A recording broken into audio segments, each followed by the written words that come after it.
ler um texto que tem a ver, que está em João 3,16,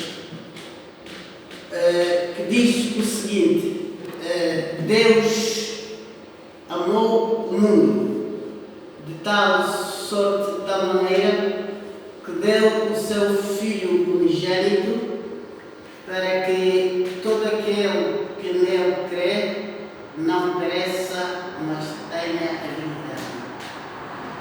Queridos irmãos, esta mensagem que está inscrita neste versículo, ela apresenta 13 manifestações humanas, divinas para com o ser humano. Deus deu. Ninguém pediu. Deus, por vontade própria, deu o seu Filho, o único Filho que tinha, por amor. Deus amou o mundo, não amou apenas uma pessoa.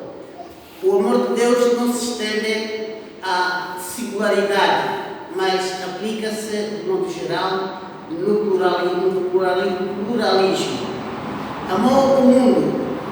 Nós amamos, às vezes, os nossos filhos como pais, a nossa esposa como marido e os nossos irmãos aqui como crentes na fé. É um grupo pequeno, é limitado. E às vezes, apesar de ser pequeno, esse grupo, nós ainda não somos capazes de levar mais avante essa mensagem. Nós somos capazes de chegar a dar momento e falharmos. Somos capazes de desistir e aborrecermos.